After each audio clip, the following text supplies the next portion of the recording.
Tech and finance have some of the most rewarding jobs and opportunities for professional growth. And in this video, I'm going to compare the 3 highest paying ones in each field. A software engineer, a product manager, and an engineering manager in tech, and an investment banker, a private equity professional, and a management consultant in finance.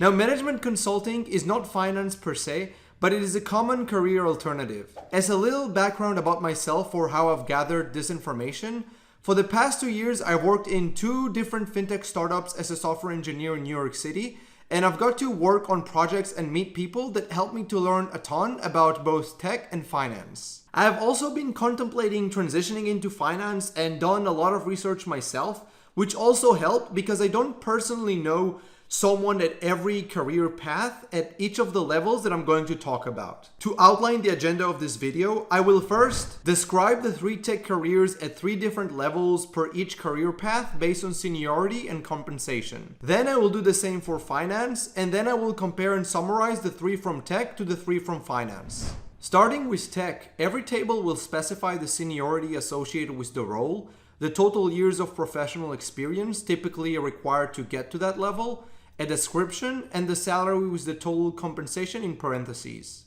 At the junior level, software engineers usually earn 115 to 145k in base salary and 120 to 170k in total compensation, including equity and bonus annually. At that level, they are expected to take time to ramp up, ask a lot of questions and receive help, and to ultimately be able to deliver quality work individually for tasks of low to medium complexity. A product manager earns 125 to 160k in base salary and 150 to 220k in total compensation, and is responsible for products of smaller to medium scope. They mostly work closely with engineering and design teams and ensure that projects are correctly laid out and prioritized. Usually, a product manager requires some experience relevant to the product or an advanced degree such as an MBA before they can be considered when applying. A junior engineering manager earns 180 to 240k in base salary and 280 to 500k in total compensation.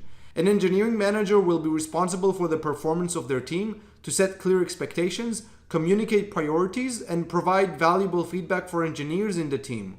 An engineering manager is already an experienced role and usually requires working a couple of years as a software engineers before they can manage other engineers.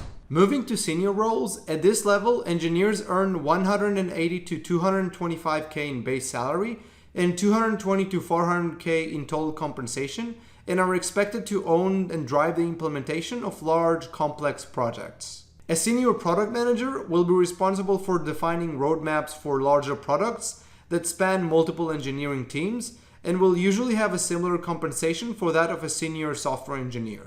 Senior engineering managers earn 240 to 310k in base salary and 450 to 750k in total compensation, and will be responsible for multiple teams, their performance, delivery, and growth.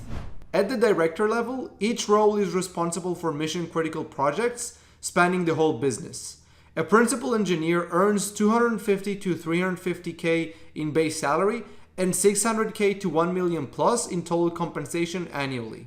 Principal engineers are responsible for solving technical problems that are crucial for the business's success. A director or VP of product, at larger companies, directors might be equivalent to a VP in smaller to medium companies, will be responsible for the vision and strategy of the company's products and resource allocation, and has a similar compensation range for that of a principal engineer. A director or VP of engineering earns 300 to 400k in base salary and 900k to 1.5 million plus in total compensation annually, and is responsible to communicate with stakeholders, delivery of mission-critical projects, and growing and cultivating the engineering teams and culture. In many cases, the variability in the total compensation can be even larger because, especially for more senior roles, the equity plays a more dominant part of the total compensation, and sometimes stocks tend to appreciate over time, which has been the case especially in tech for the past decade. Before spilling the tea on finance roles, here's a quick intro about each role. Investment banking serves companies that are looking to sell their shares, which is why they are considered the sell side of the deal. They represent companies that want to IPO or exit through an acquisition of another company. Private equity, on the other hand, is about raising funds and buying businesses, which is why they are regarded as the buy side. Later on, after improving the business's operations and profitability, they will sell it to get a return on their investment, either through an exit or an IPO. Finally, management consulting, that deals with consulting businesses on strategy, cost reductions, pricing, and virtually any high-stake decision. Management consultants work on cases which are business problems of clients, and through their expertise and analysis, they will pitch a sound solution for the client to implement.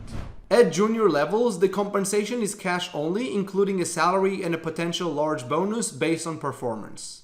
An investment banking analyst will usually do the menial work of putting together pitching decks for deals and plugging in numbers for models and valuation analyses.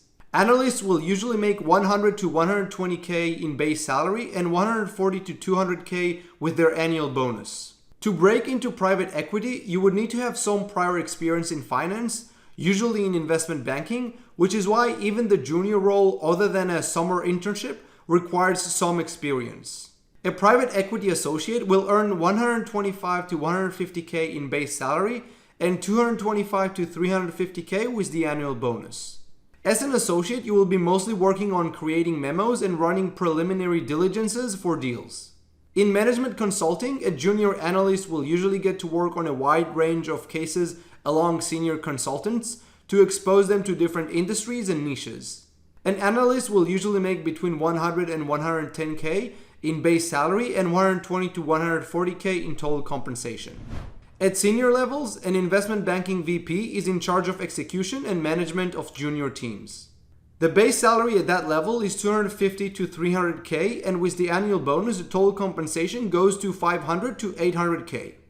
A private equity VP is responsible for driving deal evaluation and also has more oversight on the firm's investment portfolio. The compensation is 300 to 400K in base salary, and with an annual bonus, the total compensation is 600K to 1 million. A consultant manager will be in charge of a whole case team and interfacing with the client. The base salary is 175 to 220K, and the total compensation is 250 to 350K. As you can see, at the senior level, every role is also expected to start bringing in new business to the firm. At the director level, each role is responsible for the firm's success, mainly bringing in large deals for new clients thanks to their network and reputation that have been built over the years working at the firm. At this level, directors are also paid equity, which is why the compensation can be so high for a large deal, fund, or a well-performing investment. The base salary for an investment banking managing director is 350 to 500K, and the total compensation ranges from 1 million to 3 million plus. For a private equity managing director, the base ranges from 600K to 1 million, and the total compensation can go from 1.5 million to 8 million plus. A partner at a management consulting firm will have a base salary of 400 to 800K and a total compensation of 900K to 1.2 million plus. Reaching director levels is extremely difficult both in tech and finance. It takes multiple promotions, and it will usually require you to perform exceptionally for several years at the company. The difference in compensation between finance and tech is more visible from the senior levels onwards. While the ceiling in finance tends to be higher, there are some outliers in tech.